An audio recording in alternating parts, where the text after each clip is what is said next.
Hey guys, what's up?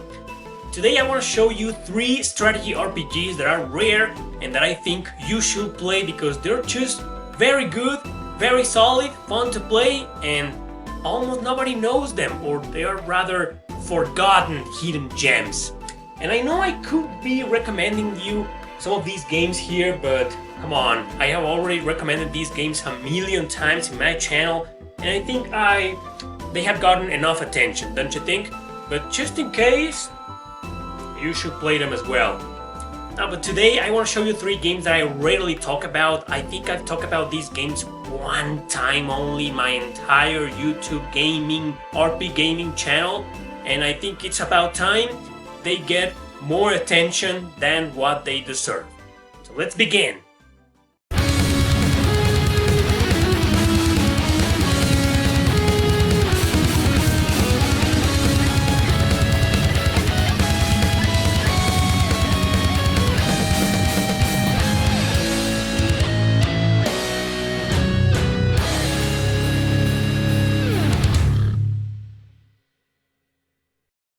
Starting off, we've got Spectral Force 3 for the Xbox 360. So Spectral Force 3 is part of the Spectral series by Idea Factory that's always been highly unknown and underrated.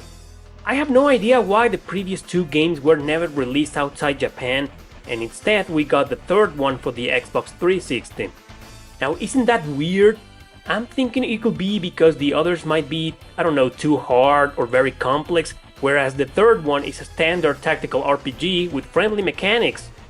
Here, you play as a group of mercenaries in the middle of a war between several groups and nations, which gives you the option to ally your party with some of them, or rather to support them. This means there are several routes for you to play and several different characters to recruit on each one of them. The story is good, the characters are interesting and likable.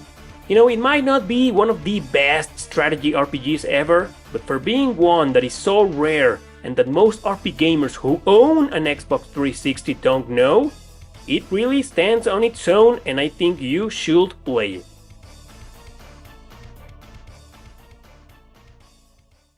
Next is Gungnir for the PSP. This game belongs to yet another franchise of extremely underrated RPGs made by Sting Entertainment and their Department Heaven series. Most popular are Riviera the Promised Land and Ictra Union, both for the Game Boy Advance and the PSP.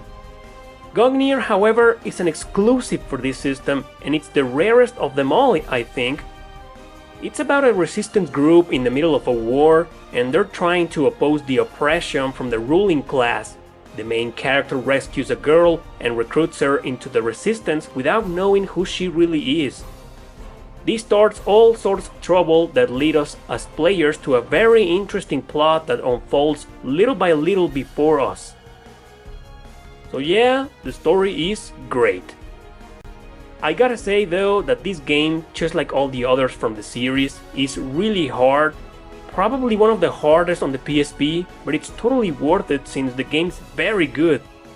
When it first came out, it was actually a big deal. Promotion began also to advertise the entire franchise, but time went on and the game, along with some of the others, became a forgotten, hidden gem for the PSP.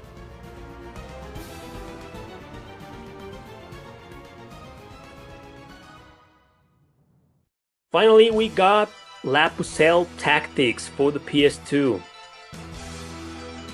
If you like this Gaia and its isometric views, Pucelle Tactics is something you just can't miss.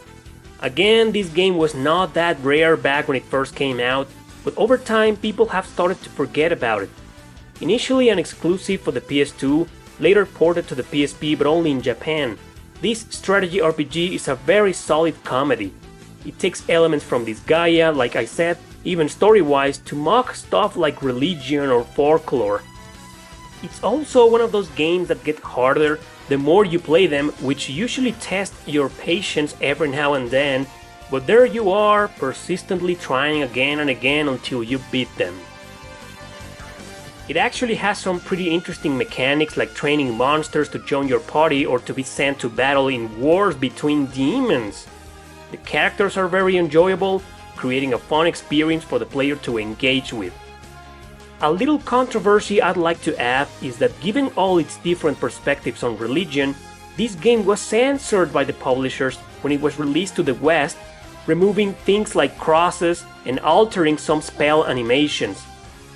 Yet another perfect example of a great game unnecessarily censored because of stupid cultural differences.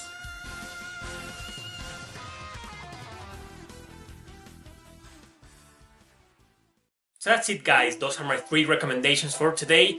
Don't forget there's more coming up, especially in other genres like action RPGs or turn-based RPGs, probably in the upcoming 2 weeks of my December marathon. Thanks for watching, don't forget to subscribe and share this video with your friends. See you next time!